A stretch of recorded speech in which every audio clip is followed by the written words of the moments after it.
mempelaiku, dan ku percaya kuasa firman-Mu.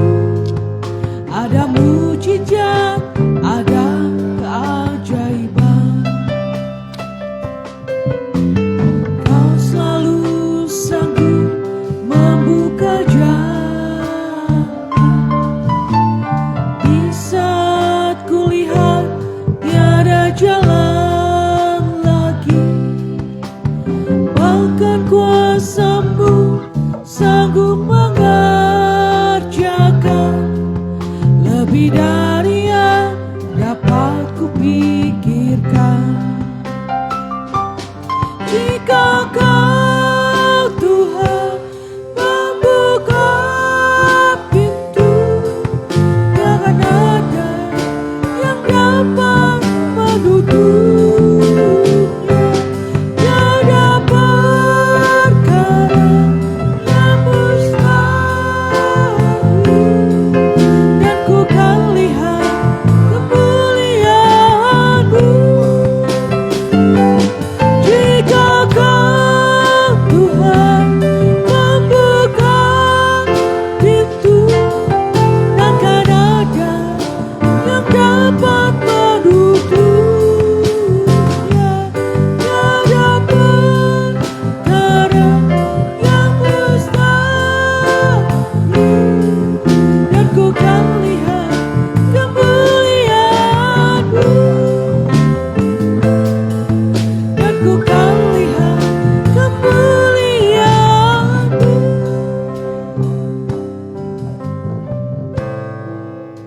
Haleluya. Inilah kami jemaat-Mu, jemaat-Mu yang dikasihi. Telah hadir dalam bait-Mu yang kudus. Kami datang beribadah. Terimalah kehadiran kami, dan biarlah ibadah ini berguna dalam segala hal sesuai dengan firman-Mu, karena Tuhan hadir di tengah-tengah kami untuk memulihkan kami, menyembuhkan kami, memberkati kami, menyingkirkan segala kesuraman, kegelapan dari hidup kami, dari perjalanan hidup kami, sehingga hidup kami dalam terang ilahi, terang Tuhan, sehingga tidak ada lagi kegelapan, kecemasan dalam hidup kami, tapi sukacita surgawi memenuhi kami sekalian. Kami usir kuasa setan iblis dalam satu nama, di dalam nama Tuhan Yesus. Kami perintahkan Engkau semua pergi dari tempat ini. Darah Yesus menghancurkan pekerjaan setan, dan Roh Kudus melingkupi kami. Kasih Allah membalut kami di dalam nama Tuhan Yesus. Haleluya. Amin. Silakan. Dia sangat dinyanyikan dengan indah.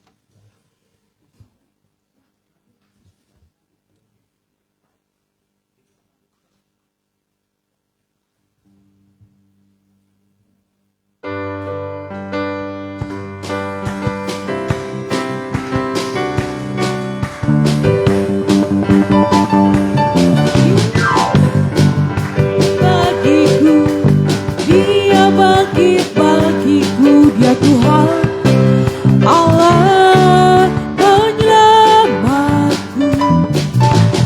Kuasa maut dikalahkan, hidupku dipulihkan. Dia Tuhan, Allah kemenanganku. Dia sungguh baik, Dia sangat baik. Yesus, Dia baik bagiku. Dia sungguh baik, Dia sangat baik. Yesus, Dia baik bagiku. Tiada di dalamku, bergerak di hidupku. Ya Tuhan, Allah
padamu datanglah, percaya darahnya, keselamatanmu sedialah. Sekarang saudara, apa pikir lagi di sini? Dunia susahlah, nasibnya sudahlah begini. Dengar suaranya memanggil padamu datanglah,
buruk menjadi baik.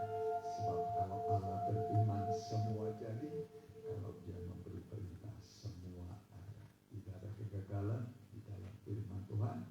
Asal kita percaya, mukjizat pasti kita alami. Kita nyanyikan nyanyian hatiku percaya.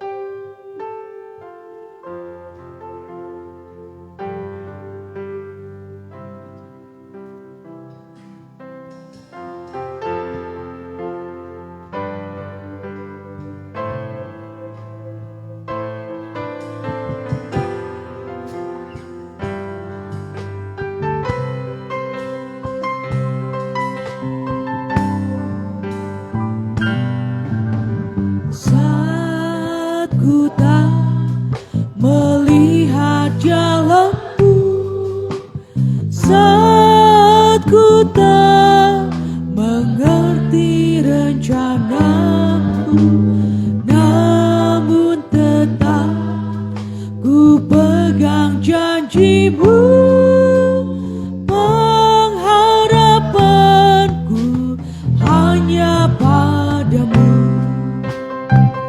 Hatiku percaya, hatiku percaya, hatiku percaya, selalu ku percaya.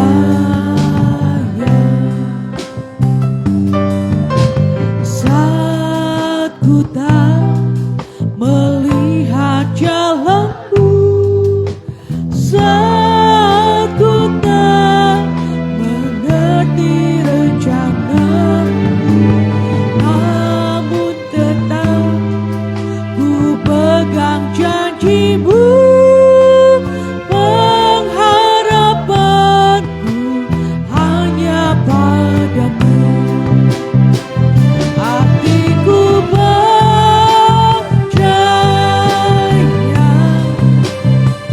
hatiku percaya, hatiku percaya, selalu ku percaya.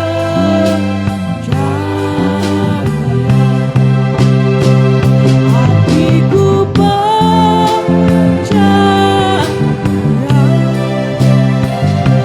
hatiku percaya, hatiku percaya, selalu ku percaya, selalu ku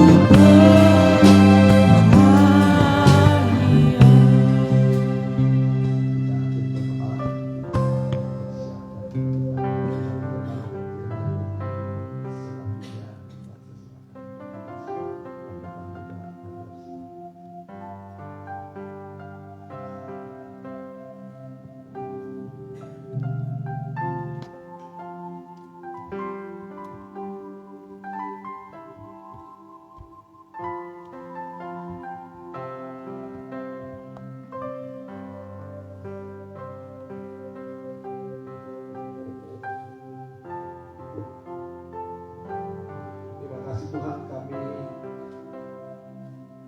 percaya Tuhan bahwa Engkau Allah yang ada di tengah-tengah kami. Engkau yang bertahta Tuhan di tengah-tengah ujian dan penyebatan. Dan Engkau Tuhan bertahta ketika kami mendengarkan firman Tuhan. Engkau yang berkuasa atas kehidupan kami. Biarlah Tuhan, nyata pribadi Tuhan dalam firman-Mu.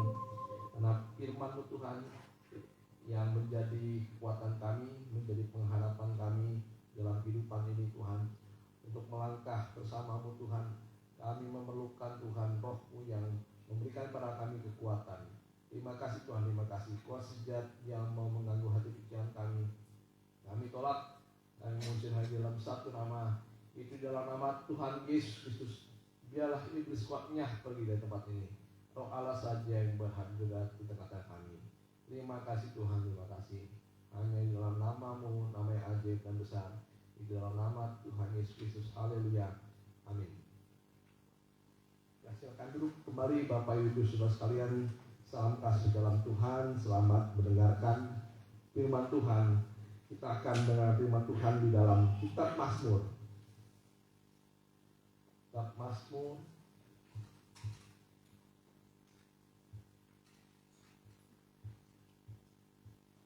27 ayat yang 5.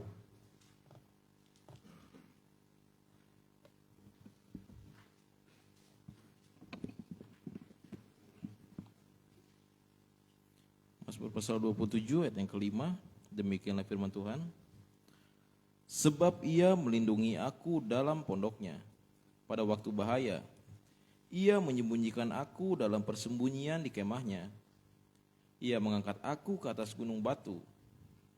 Maka sekarang tegaklah kepalaku, mengatasi musuhku sekelilingku. Dalam kemahnya aku mau mempersembahkan korban, dengan sorak-sorai. Aku mau menyanyi dan bermazmur bagi Tuhan. Ya, terima kasih. Ini yang akan kita lihat di dalam ayat yang kelima, pokok bahasan kita. Kita ambil tema pada hari ini adalah Tuhan adalah perlindungan kita. Ya, Tuhan adalah perlindungan dan keselamatan kita. Kita sudah mendengar beberapa minggu lalu bagaimana contoh dari perlindungan Tuhan ada di dalam Bahtera Nuh. Ya, di dalam Bahtera Nuh semua yang ada di dalam Bahtera Nuh itu selamat. Tidak ada yang binasa. Ya, semua ada binatang, ada burung, ada banyak macam binatang, tetapi manusia yang hanya ada 8 orang. Ini adalah angka keselamatan. Ya, angka 8 salah satunya adalah artinya adalah keselamatan. Ada di dalam Bahtera Nuh. Kita sudah mendengar Bahtera Nuh ini menunjuk beberapa hal. Yang pertama adalah kasih karunia Tuhan. Yang kedua adalah kebenaran dan ketulusan. Yang ketiga adalah kita hidup bergaul erat dengan Tuhan. Yang keempat adalah ketaatan dan ketekunan. Jadi 4 hal ini yang memberikan kepada kita perlindungan. Ya, yang memberikan kepada kita perlindungan adalah pertama kasih karunia Tuhan. Ya, pilihan. Kalau kita tidak berada dalam kasih karunia Tuhan, kita tidak akan mendapat perlindungan dan pemeliharaan Tuhan. Yang kedua disebut adalah kebenaran dan ketulusan. Ya, bahkan dikatakan harta benda yang diperoleh dengan kefasikan tidak berguna, tetapi kebenaran menyelamatkan orang dari maut. Jadi perlindungan kita ada di dalam kebenaran. Ya, jangan kita berpikir, wah cukup kasih karunia, tetapi kita tidak mau hidup dalam kebenaran. Yang banyak orang, terutama orang yang Kristen, mereka percaya mendapat kasih karunia, tetapi mereka tidak menjalankan hidup dalam kebenaran. Ya, makanya banyak orang sampai sekarang ya sampai diciduk oleh KPK, hidupnya tidak benar, maling uang rakyat. Banyak ternyata bukan orang yang di luar Kristen, tapi orang Kristen pun banyak. Jadi kebenaran itulah perlindungan, dan juga perlindungan ada di dalam pergaulan kita dengan Tuhan. Ya, kalau kita bergaul erat dengan Tuhan, ada perlindungan. Terus yang keempat adalah ketaatan dan ketekunan. Ya, ketaatan dan ketekunan, atau kita singkat saja kesetiaan. Ya, seperti Nuh. Jadi bahtera itu tidak diturunkan dari langit. Ya, bahtera itu adalah perintah Tuhan kepada Nuh supaya dibuat. Kita sudah mendengar kemarin, panjang itu kira-kira 135 meter. Itu besar sekali untuk ukuran pada zaman itu. Lebarnya sekitar 50 meter, itu besar sekali. Dan dibuat selama kurang lebih 120 tahun. Ya, kalau tidak ada ketaatan dan ketekunan, Nuh tidak akan selamat. Ya, tidak akan mendapat perlindungan. Nah, kita akan bahas sekarang tempat perlindungan. Contoh tempat perlindungan sekarang yang kedua adalah di Goshen. Ya, kita sedikit topik di dalam ibadah doa, tapi kita akan dalami ini. Kita lihat dulu di dalam tanah di Goshen. Jadi kita lihat perlindungan itu ada di tanah Goshen. Di tanah Goshen ini ada ketika orang Israel pergi ke tanah Mesir. Ya, ketika orang Israel, terutama Yakub dan semua anak-anaknya berjumlah, kalau ditambah dengan Yusuf itu berjumlah 70 jiwa. Ya, kalau kita lihat ini ukurannya hampir sama seperti murid-murid Tuhan. Ya, jadi 12 rasul dan juga nanti ada 70 murid. Ya, 70 anak atau semua keturunan dari Yakub berjumlah 70. Kita akan baca dulu dalam Kejadian 47 ayat yang ke-6. Kejadian 47 ayat yang ke-6. Demikian firman Tuhan. Ya. Tanah Mesir ini terbuka untukmu. Ya, tanah Mesir ini terbuka untukmu. Tunjukkanlah kepada ayahmu Ya. dan kepada saudara-saudaramu. Ya, ini perkataan dari siapa? Firaun. Ya, pemilik dari tanah Mesir.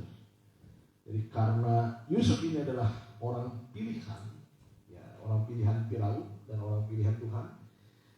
Firaun memberikan yang terbaik. Nah, jadi jangan kita takut kalau misalnya kita disebut orang benar, orang yang dipilih Tuhan. Orang dunia pun bisa memilihkan kita tempat yang terbaik. Amin. Ya, tidak heran banyak sekarang anak-anak Tuhan ditempatkan di tempat-tempat yang terbaik, tempat terhormat, ya, karena kehidupannya itu dipilih oleh Tuhan. Teruskan. Tempat menetap di tempat yang terbaik dari negeri ini. Ya. Biarlah mereka diam di tanah Goshen. Ya, biarlah mereka diam di tanah Goshen. Terus? Dan jika engkau tahu di antara mereka orang-orang yang tangkas, tempatkanlah mereka menjadi pengawas ternakku. Yusuf membawa juga Yakub ayahnya menghadap Firaun. Lalu Yakub memohonkan berkat bagi Firaun. Ya, cukup dulu sampai situ. Di ayat yang ke-6 kita baca bersama-sama, ya, supaya lebih jelas. Tanah Mesir ini terbuka untukmu. Tunjukkanlah kepada ayahmu dan kepada saudara-saudaramu tempat menetap di tempat yang terbaik dari negeri ini. Biarlah mereka diam di tanah Goshen. Cukup dulu sampai di situ. Nah, jadi Goshen tempat perlindungan yang kedua, ya. Nah, kita akan belajar. Jadi tanah Goshen ini diberikan Firaun kepada Yusuf dan juga kepada keluarga besar dari Yakub. Ya. Ini letaknya di tanah Ramses, ya, tanah Ramses, dan letaknya ini adalah di muara Sungai Nil. Jadi kalau disebut muara Sungai Nil berarti tempat yang subur, dekat dengan sungai, ya, dekat dengan sungai. Dan jumlahnya adalah 70 jiwa. Nah, kita akan lihat dalam Keluaran 8 ayat 22. Keluaran 8 ayat 22. Jadi suatu tulah atau 10 tulah diberikan Tuhan kepada Mesir. Tetapi kita lihat ada satu tempat yang tidak akan kena tulah, yaitu di tanah Goshen. Ya, boleh? Demikian firman Tuhan. Tetapi pada hari itu aku akan mengecualikan tanah Goshen. Ya, kita baca bersama-sama. Tetapi pada hari itu aku akan mengecualikan tanah Goshen. Teruskan. Di mana umatku tinggal, sehingga di sana tidak ada terdapat pikat, supaya engkau mengetahui bahwa aku Tuhan ada di negeri ini, sebab aku akan mengadakan perbedaan. Nah, jadi sangat dibedakan orang atau umat Tuhan dan bukan umat Tuhan. Ada amin? Ya, jadi perlindungan dari Tuhan itu sempurna kepada umatnya. Nah, pada saat itulah dijalankan dari air menjadi darah sampai akhirnya nanti kematian anak sulung. Di tanah Mesir seluruhnya terdapat kutuk atau tulah atau bala. Ya, tetapi di tanah Gosen ini tidak ada satupun tulah yang kena kepada orang Israel. Ya, bayangkan sampai orang Mesir pun nanti terheran-heran. Ya, bahkan orang-orang yang nanti ikut Israel ke tanah Kanaan, mereka itu melihat, wah ini luar biasa sekali umat Tuhan. Wah, apakah saya meninggalkan Mesir saja ya menuju tanah Kanaan? Dan banyak akhirnya orang-orang atau bangsa-bangsa lain yang mengikut Israel ya menuju tanah Kanaan karena mereka melihat tanda dan perbedaan antara umat Tuhan dan bukan umat Tuhan, dan terjadi banyak mujizat. Sampai mujizat yang paling mengerikan adalah kematian anak sulung. Ya, jadi tanah yang diberikan oleh Tuhan dan Firaun adalah tanah yang terbaik. Nah, kita akan bahas sekarang secara arti-artinya dari Gosen. Ya, Gosen artinya atau adalah yang pertama adalah tempat pertumbuhan dan pemeliharaan. Ya, tempat pertumbuhan dan pemeliharaan. Israel berkembang biak selama 430 tahun ya di tanah Gosen, tanah yang terbaik. Mereka itu akhirnya menjadi bangsa yang kuat sampai jumlahnya itu jutaan. Laki-laki saja jumlahnya, laki-laki 20 tahun ke atas jumlahnya itu 603.550 orang kalau tidak salah. Ya, digenapkan saja 600.000 orang kurang lebih ya selama 430 tahun. Jadi bayangkan jutaan sudah berkembang biak ya selama 400 tahun. Itu hanya keturunan Israel saja ya. Dan Israel di tanah Gosen menjadi bangsa yang kuat dan membentuk dasar bagi pertumbuhan mereka ya sebagai sebuah bangsa yang besar sebelum keluar dari Mesir. Dan Gosen artinya adalah tempat yang subur dan nyaman. Ya, kalau di Bandung ini tempat yang subur di mana ya?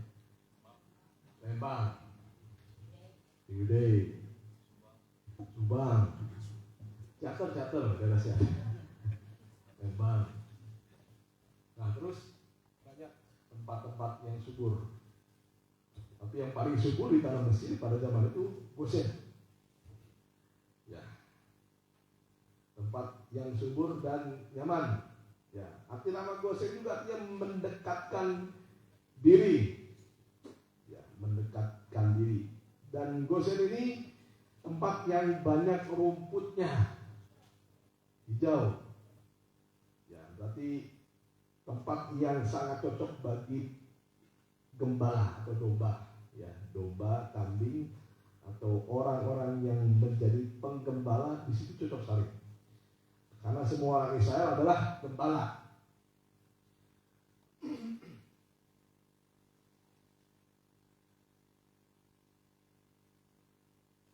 Ya, jadi Gosen tadi adalah tempat yang terbaik di negeri Mesir.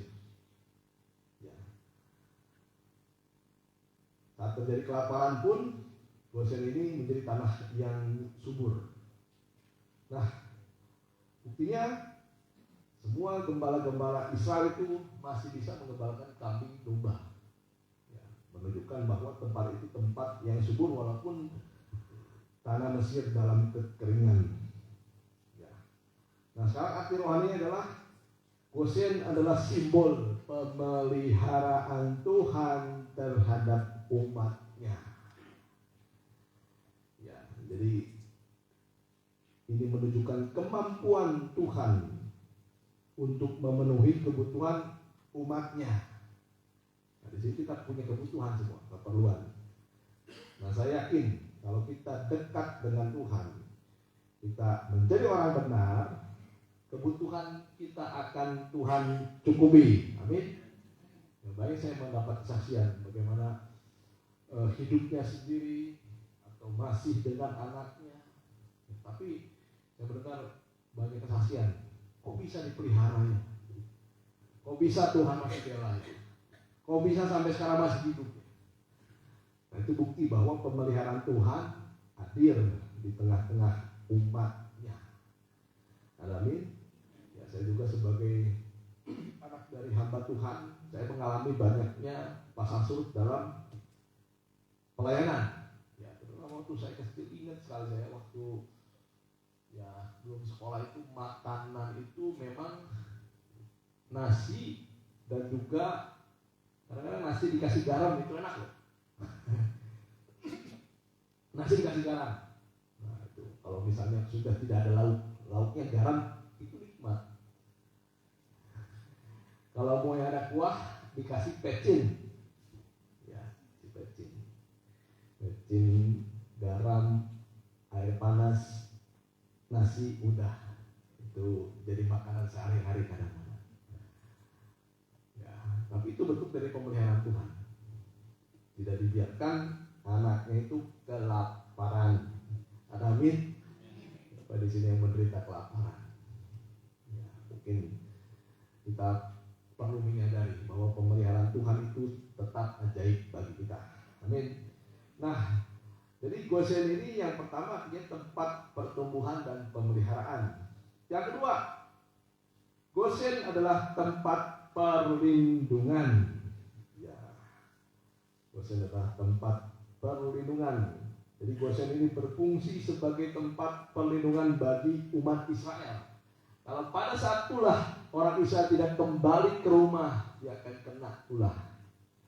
Ya, pada saat itulah itu ada Israel itu harus diam di tanah Goshen.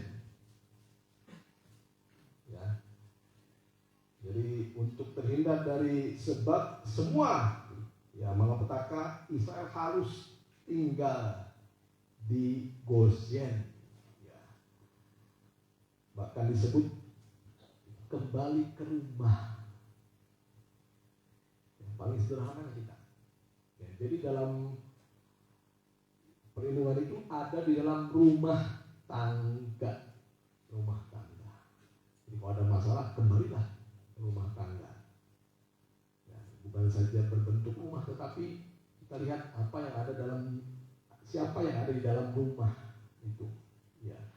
Kalau suami kembali kepada istri, istri kembali kepada suami, anak-anak kembali kepada orang tua, semua kembali kepada keluarga.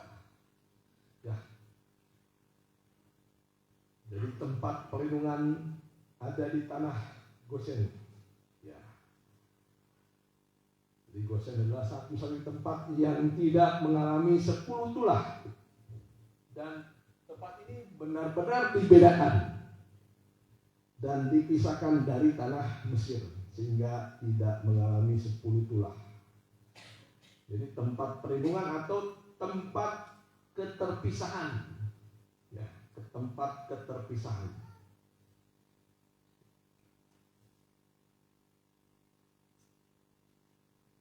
Itu beberapa arti dari Goshen.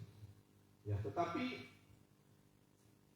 yang ketiga, Goshen adalah tempat kekejian bagi orang Mesir. Ya, tempat kekejian bagi orang Mesir. Ya, karena orang Mesir itu benci kepada gembala. Benci kepada gembala. Nah, kita akan melihat sekarang lebih dalam lagi. Jadi kalau kita garis besarkan, Goshen ini adalah tempat penggembalaan. Ya. Jadi di dalam Alkitab kita akan punya sistem di dalam kerajaan surga. Jadi sistem kerajaan surga adalah sistem penggembalaan. Ya, tidak memakai metode lain. Kita dalam Alkitab dikatakan Tuhan sebagai gembala, kita sebagai domba-dombanya. Ya, karena melalui sistem penggembalaan ini nanti akan terjadi suatu pemisahan atau perbedaan yang jelas antara orang Israel dan orang Mesir. Ya.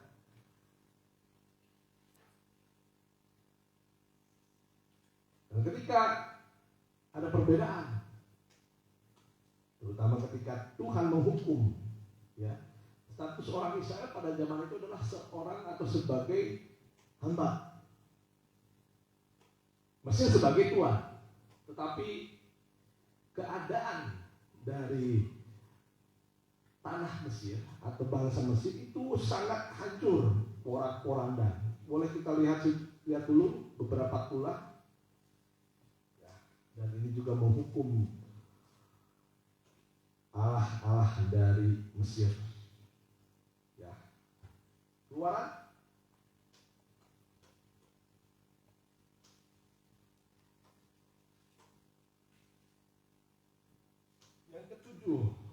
dibaca saja perikopnya ayat yang ke-14. Tulah pertama, air menjadi darah. Ya, tulah pertama air menjadi darah. Ya, air menjadi darah ini nanti mengalami krisis di bidang kesehatan. Ya, orang-orang mau minum air tidak bisa. Ya, terus yang kedua, tulah kedua katak. Sampai dikatakan bau bangkai dari katak itu, ya, boleh lihat yang ke-14.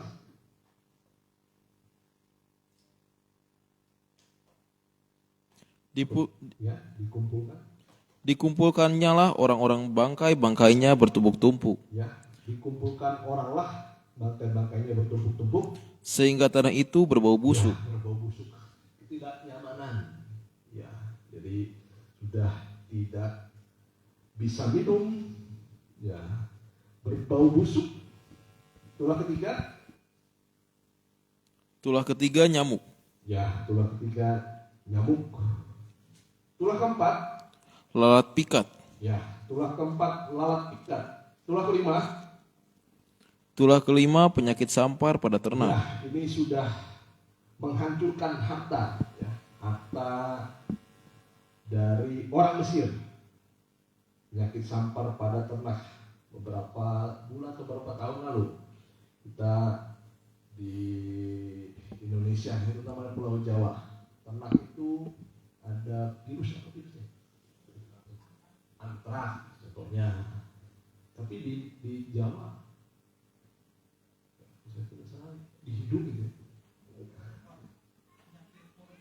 Nah, penyakit mulut dan kuku. Di kuku dan mulut, tetapi bisa membuat ternak itu mati. Ya. Kalau kita bukan sebagai pemelihara ternak, kita tidak mengalami. Paling kita mengalami cuman harga lebih mahal. Tapi kalau sebagai penggembala, pemilik ternak, itu sebagai suatu pukulan yang berat. Ya. Bayangkan kita punya ternak diurus dari kecil beberapa tahun, kemudian tiba-tiba mati. Tidak bisa dijual, dan kalaupun dijual masih kecil. Wah, pokoknya pada zaman itu kita sampai takut makan sapi, ya.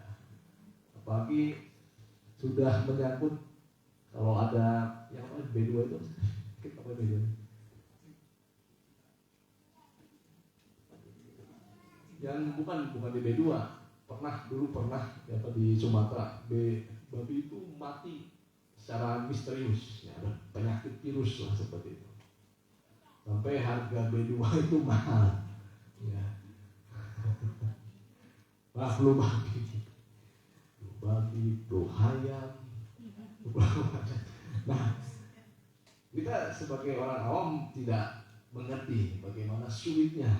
Ya, tapi kalau orang sebagai penggembala. Mereka tahu ini sebagai suatu penyakit yang membuat seluruh perekonomian, terutama di dalam keluarga itu hancur, berantakan.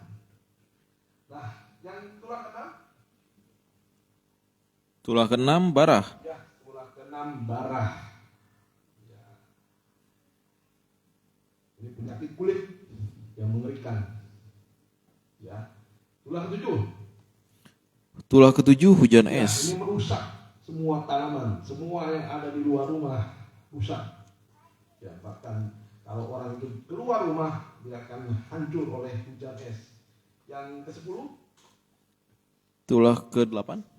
Ya, Tulah ke-8, belalang. ya, tulah ke-8 belalang. Ini menghancurkan tumbuh-tumbuhan. Ya, sampai rakyat Mesir ini tidak memiliki tumbuh-tumbuhan pada saat itu, hancur berantakan. Ya, tulah 9.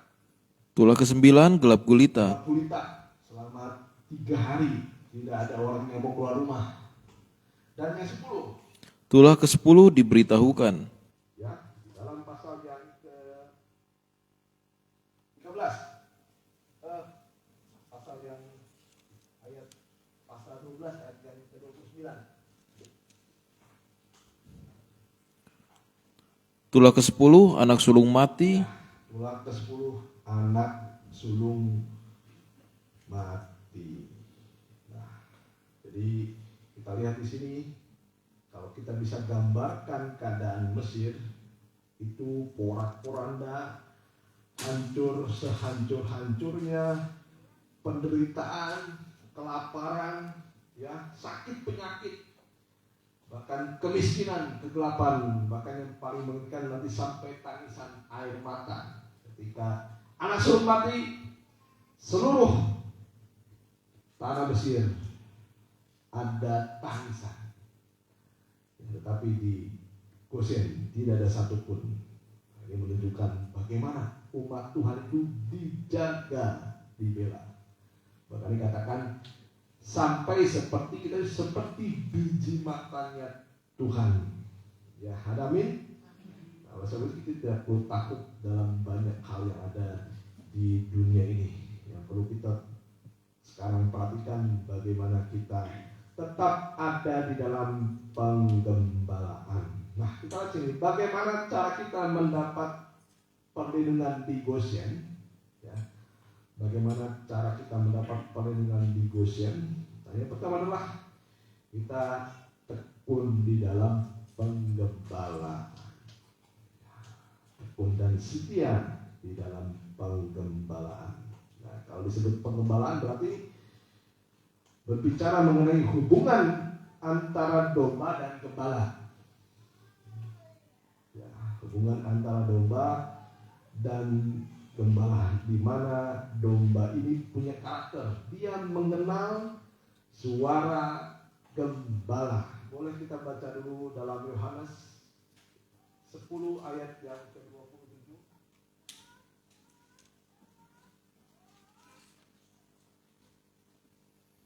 Demikianlah firman Tuhan.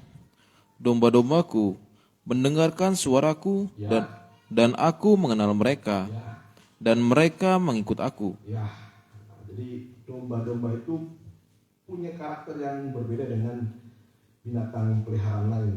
Dia punya telinga yang peka kepada suara gembala. Ya, saya pernah lihat salah satu video di YouTube.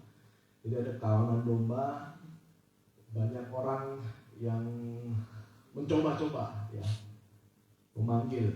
Ya, ada banyak orang yang memanggil, mencoba ketika mereka sedang makan rumput. Ada satu perempuan dipanggil, tidak ada satupun yang menengok sekalipun. Ya, menengok sekalipun tidak ada. Ada orang kedua, tetap ketika dia ngomong atau memberi atau mengucapkan sesuatu, tidak ada juga. Tapi ketika gembala baru saja mengeluarkan sepatah dua patah kata, mereka yang sedang asik makan, ya, sedang menikmati, semua ketika mendengar suara gembala, mereka langsung memperhatikan, ya, wah, luar biasa dia lihat. Domba seperti itu. Dia tahu suara gembalanya. Dan ketika gembala sudah mulai jalan, nah domba-domba langsung mengikut. Tidak ada lagi yang sibuk makan, tidak ada. Semua ikut apa yang dikatakan oleh gembala. Nah, jadi domba-domba itu mendengarkan suaraku dan mereka mengenal suara Tuhan. Dan yang kedua, kita memiliki gembala Kristus. Nah, kita lihat sekarang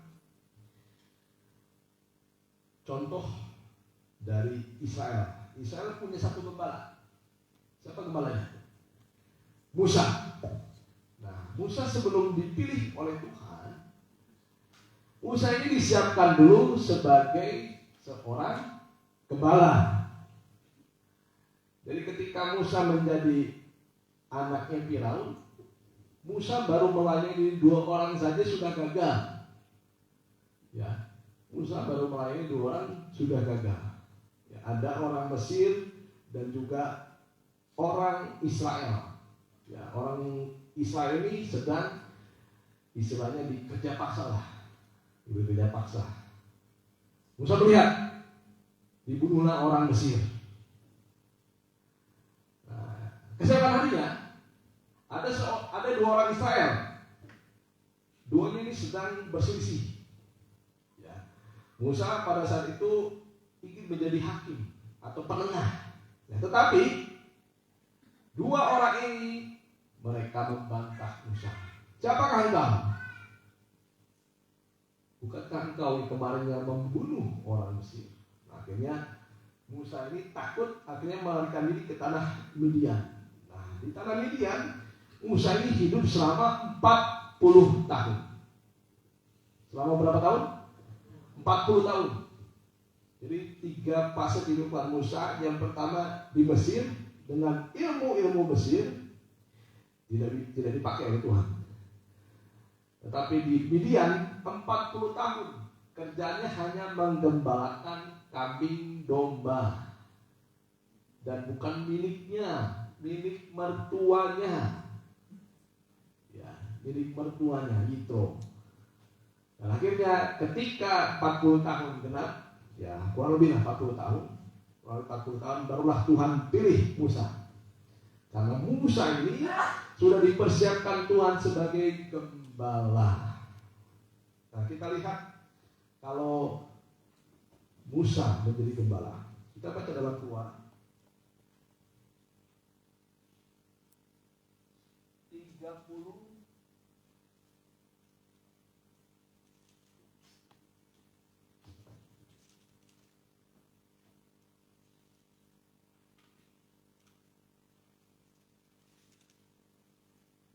ya 30 sebentar 33 boleh.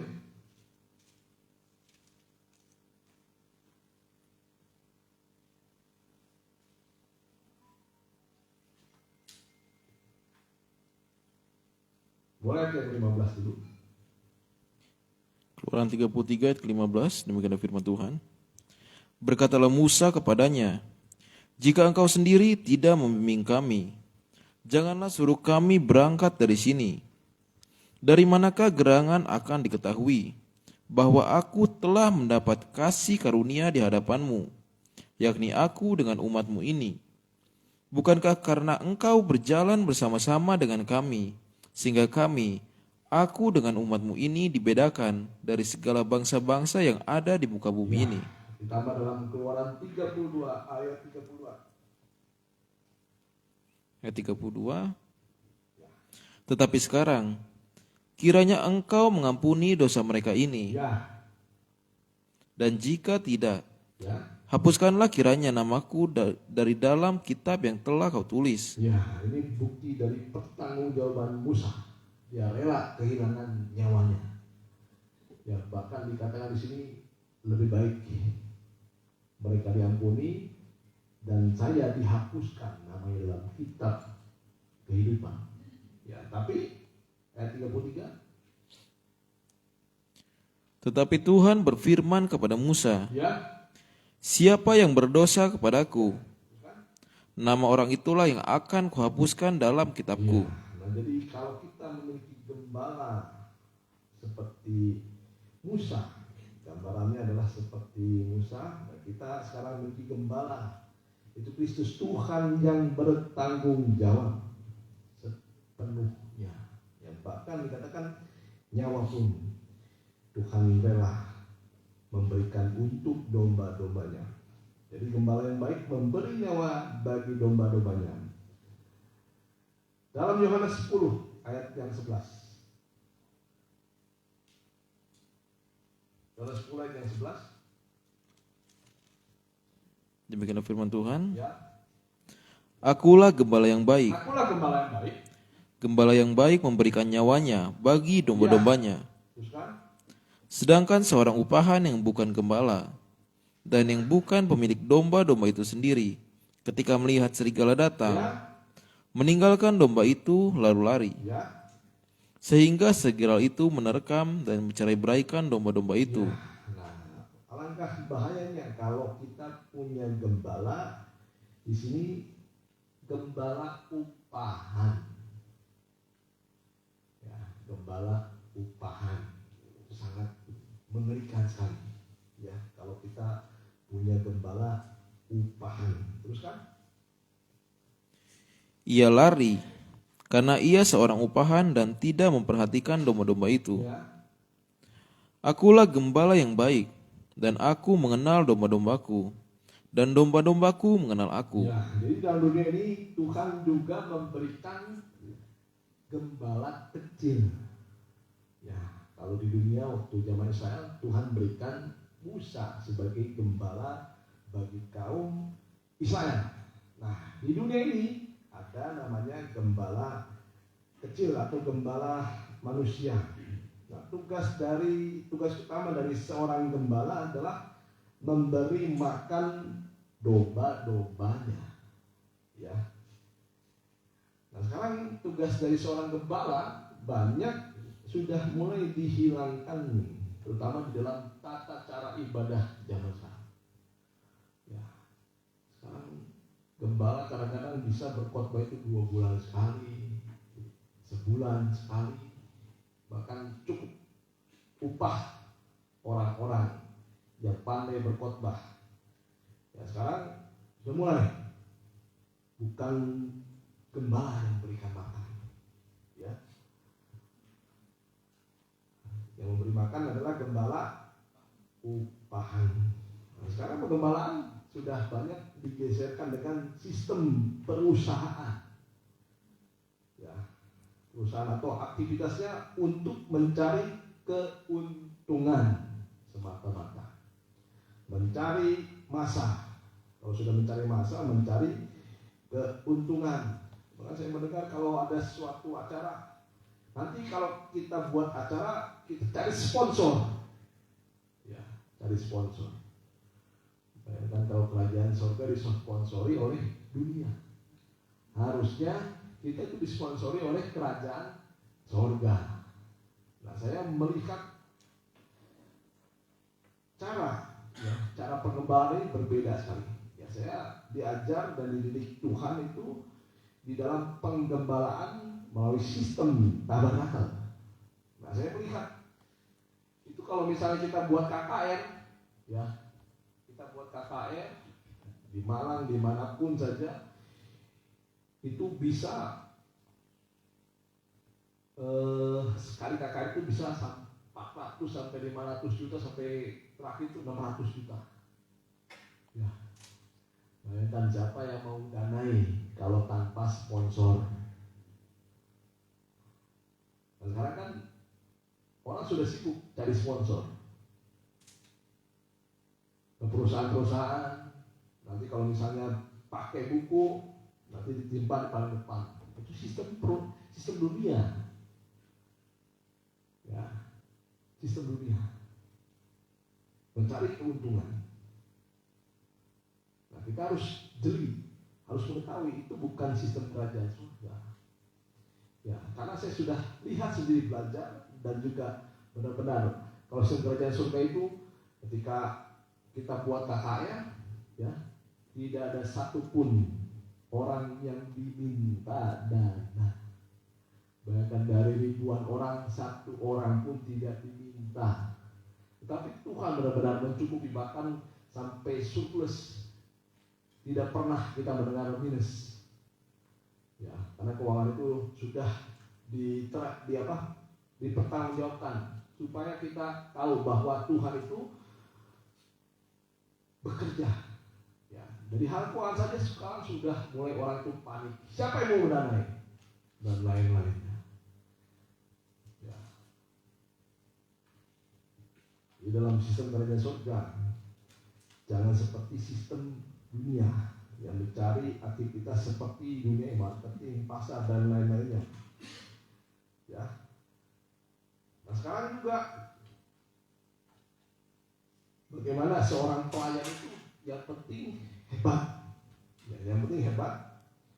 Kadang-kadang yang memimpin pun ya bukan seorang pelayan di sana. Wah, sekarang paling gampang itu mengundang artis. Itu paling gampang. Mau dibuktikan minggu depan saya undang misalnya artis, ini sesak, tidak akan saya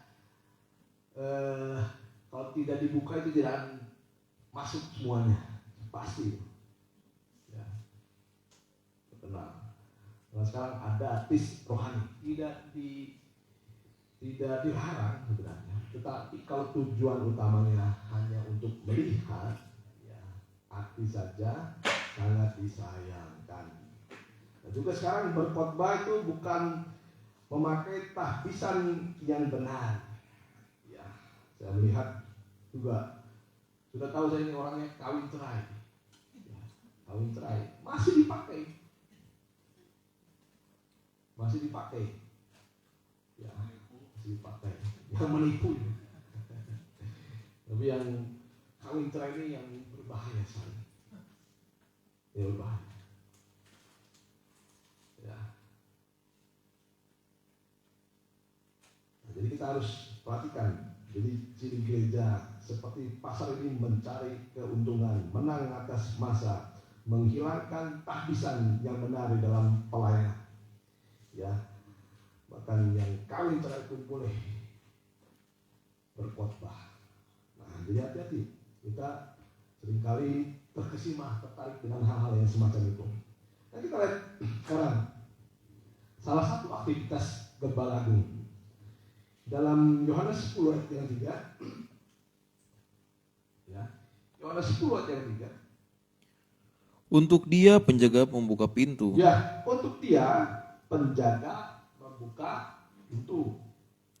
Dan domba-domba mendengarkan suaranya.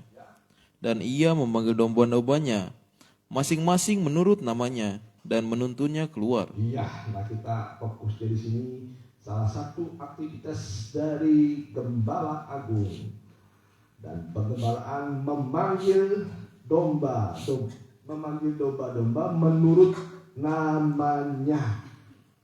Ya. Nama kita dipanggil oleh gembala terutama saat kita mendengarkan firman Tuhan. Pertanyaannya, bagaimana cara Tuhan memanggil nama kita pada saat mendengar firman Tuhan? Adalah saya tidak akan pernah gembala pun tidak akan pernah menyebut nama di sini. Ya, si ibu ini, si ibu A, si ibu C. Nah, kita akan lihat sekarang bagaimana cara Tuhan memanggil nama kita. Ya. Cara Tuhan adalah dengan menunduk segala kelemahan, kesalahan, dan dosa-dosa kita. Kita baca dalam 2 Samuel 12. Nah, mungkin kita tidak pernah disebut oleh Tuhan. Namanya jelas gitu. Nama jelas kita. Misal saya ada Sipan, tidak pernah. Tapi kita lihat Tuhan itu memanggil kita. Ya. Sekarang menurut nama di sini artinya nama itu adalah karakter hidup kita. Ya. Makanya seorang ayah itu membuat nama sesuai dengan karakter.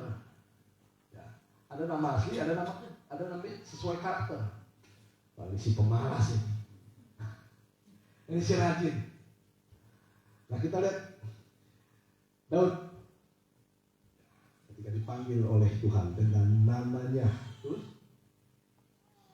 2 Samuel 12 ayat yang pertama. Tuhan mengutus Nathan kepada Daud. Ia datang kepada Daud dan berkata kepadanya, ada 2 orang dalam satu kota, yang seorang kaya, yang lain miskin. Si kaya mempunyai sangat banyak kambing domba dan lembu sapi. Si miskin tidak mempunyai apa-apa, selain dari seekor anak domba betina yang kecil. Ya, makanya Tuhan bawa juga di dalam setiap ibadah itu seperti perumpamaan. Nah, kita tidak akan bawa dengan jelas, wah si ini, kita tidak tahu. Tapi Tuhan bawa kepada kita suatu perumpamaan. Terus kan? Yang dibeli dan dipeliharanya. Ya. Anak domba itu menjadi besar. Ya. Padanya bersama-sama dengan anak-anaknya. Ada orang miskin yang di sini cuma punya 1 ekor domba betina yang kecil, dipelihara sampai menjadi besar. Terus kan? Makan dari suapnya dan minum dari pialanya, Ya. dan tidur di pangkuannya, Ya. seperti seorang anak perempuan baginya. Terus kan? Pada suatu waktu, orang kaya itu mendapat tamu, Ya. dan ia merasa sayang mengambil seekor dari kambing dombanya atau lembunya untuk memasaknya bagi pengembara yang datang kepadanya itu. Jadi, ia mengambil anak domba betina kepunyaan si miskin itu dan memasaknya bagi yang datang kepadanya itu. Terus kan? Lalu Daud menjadi sangat marah. Terus kan? Karena orang itu, dan ia berkata kepada Nathan, Demi demi Tuhan yang hidup, orang yang melakukan itu harus dihukum mati. ya. Dan anak domba betina itu harus dibayar gantinya 4 kali lipat, karena ia telah melakukan hal itu, dan oleh karena ia tidak kenal belas kasihan. Kemudian berkatalah Nathan kepada Daud, engkaulah orang itu, beginilah firman Tuhan. Engkaulah orang itu. Jadi di sini dengan perumpamaan. Nah, Tuhan tidak memanggil nama Daud di sini, tapi dibuatlah bagaimana ini bentuk dari kesalahan Daud. Nah begitu ya kita ketika mendengar firman Tuhan, dari ujung tadi sampai nanti pulang, saya yakinnya kalau Tuhan memanggil kita, ada mungkin 1-2 kelemahan kita atau kesalahan kita atau dosa kita yang ditunjuk oleh firman Tuhan. Ya, terus kan?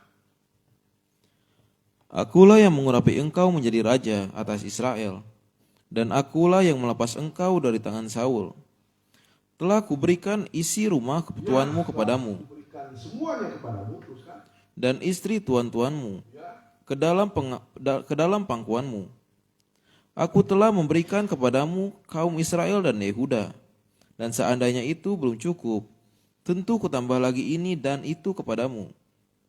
Mengapa engkau menghina Tuhan dengan melakukan apa yang jahat di matanya? Cukup dulu sampai di situ. Jadi di sini cara Tuhan memanggil umatnya dengan menunjuk kesalahan, kelemahan, dosa-dosa kita. Nah, tapi kita di sini Daud ketika dipanggil Tuhan, Daud ini salah. Tetapi Daud ini tidak bersikap seperti Saul. Saul ini membantah. Sikap Daud, kita lihat.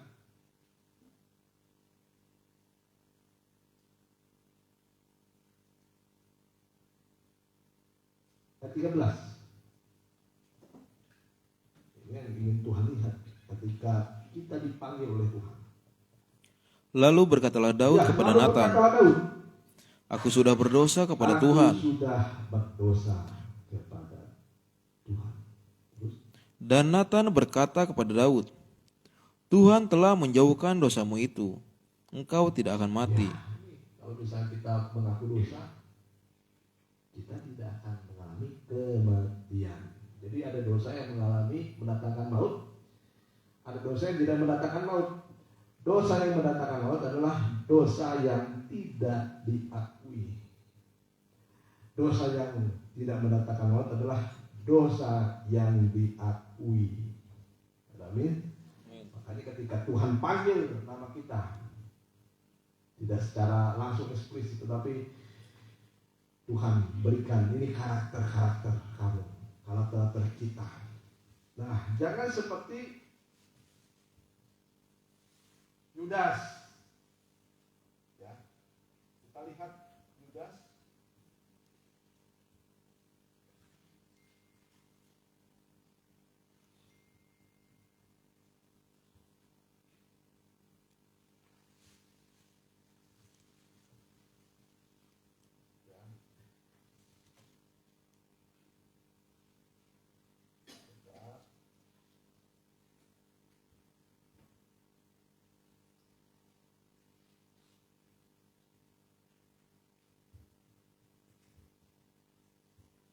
Matius 26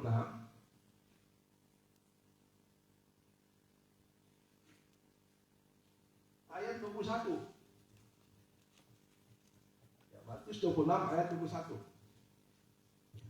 Dan ketika mereka sedang makan, Ya, ia berkata, dia berkata, Aku berkata kepadamu, ya, sesungguhnya seorang di antara kamu akan menyerahkan aku. Di sini Yudas dan semuanya, atau Yudas di sini jadi panggil namanya. Ya. Tapi ketika Tuhan, coba baca lagi ayat 22 sampai 1. Ayat ke-22. Dan dengan hati yang sangat sedih, berkatalah seorang demi seorang kepadanya, Bukan aku ya Tuhan. Ya, bukan aku. Semua bilang bukan aku. Termasuk salah satunya adalah Yudas. Padahal sudah Tuhan panggil. Ya. Terus kan? Dia menjawab. Ia menjawab, Dia yang bersama-sama dengan Ya, aku. Jelaskan lagi. Padahal pertama kali sudah Tuhan panggil Yudas. Yudas tidak menyahut. Malah mereka bilang, atau Yudas berkata, bukan aku ya Tuhan. Yang 11 lainnya berkata jujur, yang satu Yudas ini berkata dusta. Terus kan? Mencelupkan tangannya ke dalam pinggan ini. Ya. Dialah yang akan menyerahkan aku. Terus? Anak manusia memang akan pergi sesuai dengan yang ada tertulis tentang dia. Akan tetapi celakalah orang yang olehnya anak manusia itu diserahkan. Adalah lebih baik bagi seorang itu sekiranya ia tidak dilahirkan. Dan 2 kali Yudas dipanggil. Kalau dipanggilnya, dilihat inilah karakter. Ya. Ayat 25. Yudas Ya. yang hendak menyerahkan dia itu menjawab katanya, Bukan aku ya Rabi. 2 kali Yudas dipanggil, tetapi dia katakan bukan aku. Terus kan? Kata Yesus kepadanya, Engkau telah mengatakannya. 3 kali. Sebenarnya engkau telah mengatakannya. Dan Yudas akhirnya dirasuk oleh roh jahat. Nah, begitu cara Tuhan memanggil umatnya. Jadi ketika kita menerima Tuhan, disinilah letak di mana Tuhan itu mengasihi kita. Bagaimana Dia memanggil nama kita satu persatu. Saya tidak tahu nama Bapak Ibu Saudara sekalian, tapi yang tahu hanya Tuhan. Dan Tuhan tahu bukan nama saja, tetapi isi dari hati kita. Amin. Dan ketika Tuhan isi dari kita, jangan seperti Yudas. Yudas berkata, bukan aku ya Tuhan.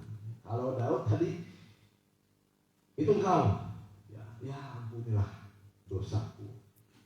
Dosamu sudah diampuni dan tidak akan mendapatkan maut karena engkau mengaku dosa. Tetapi Yudas di sini 3 kali Tuhan berkata dia tidak menyahut Yudas ini. Jadi ingat, pengenalan Tuhan atas kehidupan kita itu begitu dalam. Ya, sampai Tuhan berkata sampai dalam hati manusia. Sum. Ya, tidak ada yang bisa tersembunyi dari firman Tuhan. Oleh sebab itu, mari kita datang ke Gembala Agung. Gembala Agung ini mengenal siapa domba-dombanya. Dan ketika dia mengenal domba-dombanya, dia tahu segala sesuatu yang ada dalam kehidupan kita. Dan ketika Tuhan memanggil, baiklah kita berkata, ya Tuhan, itulah aku. Dan kalau memang di situ terletak Tuhan memberikan, mengutarakan dosa-dosa kita, kesalahan kita datang kepada Tuhan, akui di hadapan Tuhan. Ya, kita tidak berpanjang lima Tuhan lagi, menyanyikan lagu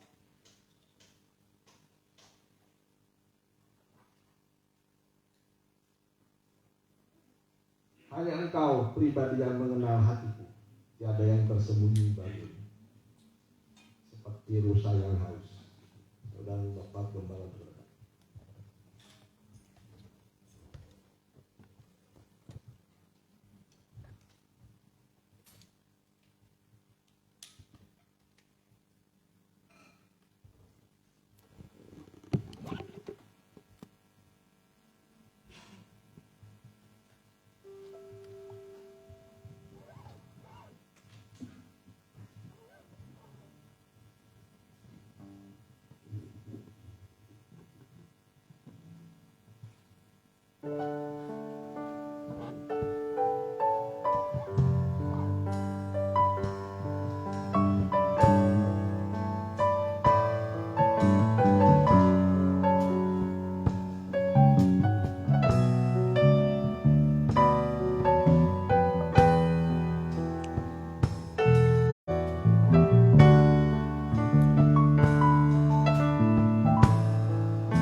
Seperti rusa yang haus, rindu aliran sungaimu. Begitu pun jiwaku, Tuhan.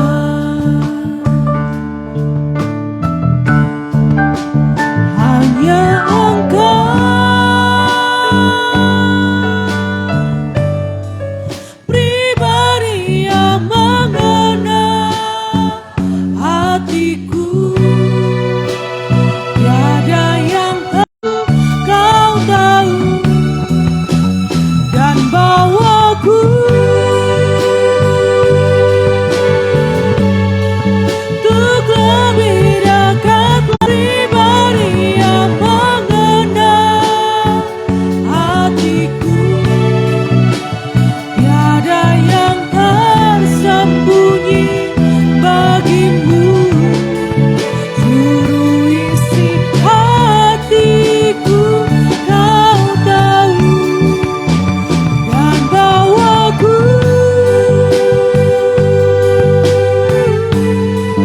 untuk lebih dekat lagi padamu.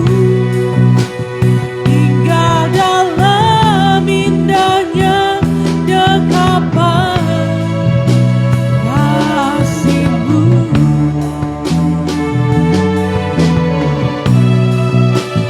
Tinggal dalam indahnya dekapan kasih-Mu.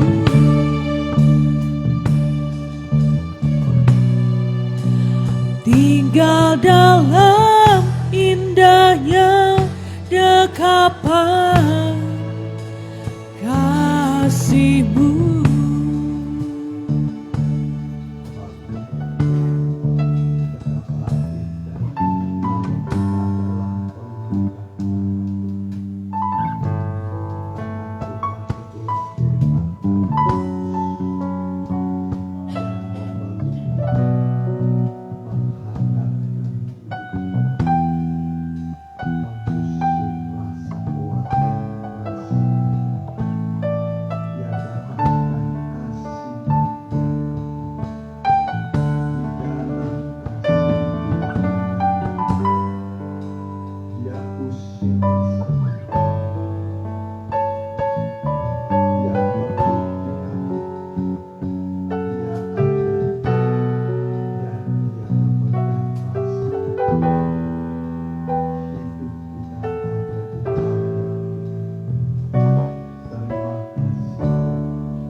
dan persembahan sekali untuk kas kita nyanyikan berkat anak cucu.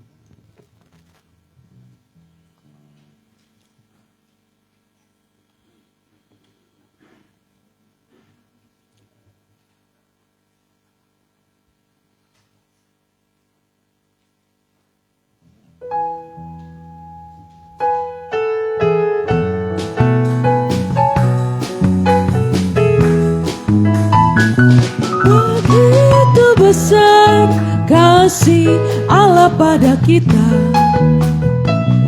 diberkatilah anak cucu kita di mana-mana.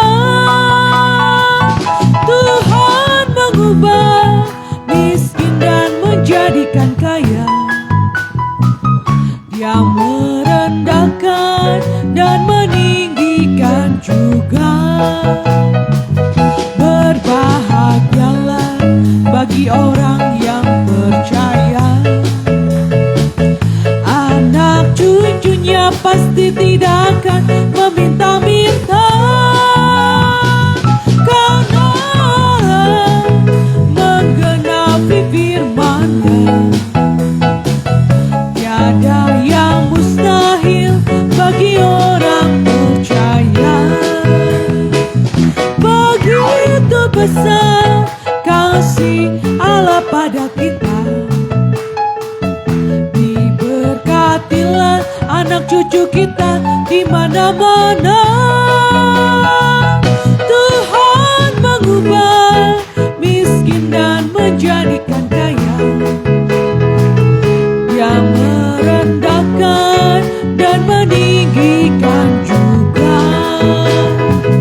Berbahagialah bagi orang yang percaya,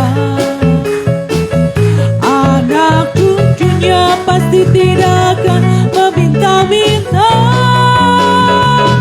karena menggenapi firman-Nya. Tiada yang mustahil bagi orang percaya. Tiada yang mustahil bagi orang percaya. Tuhan, terima kasih buat kehadiran saudara dan persembahan saudara. Tuhan pasti membalas berlipat kali ya. Kegiatan kita seperti biasa hari Selasa ada 7 malam hari Rabu kedalaman kita di sini di malam ya, kemudian ibadah minggu pertama di sini di Bandung, ibadah kedua sebelum kita doakan yang masih dalam keadaan ya, Jessica, Meiva, Sivanya, Romando, dan Mas Kadu di sana. Ya, dapat laporan jawab sampai juga. Ya, kebaktian pada hari. Oh ya, oke ya. Laporan jawab apa kebaktian pada kemarin.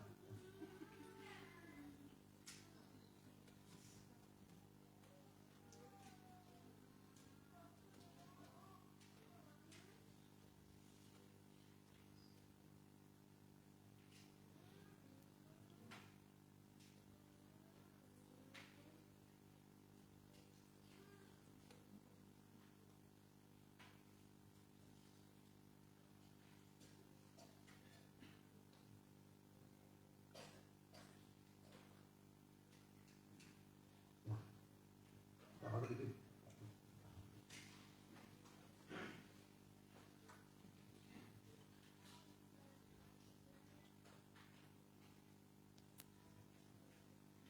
Kita berdoa, kami berdoa buat anak-anakmu yang masih dalam pemulihan keadaan sakit. Kami berdoa buat Jessica, bilur-bilur Tuhan yang ajaib menyembuhkan engkau.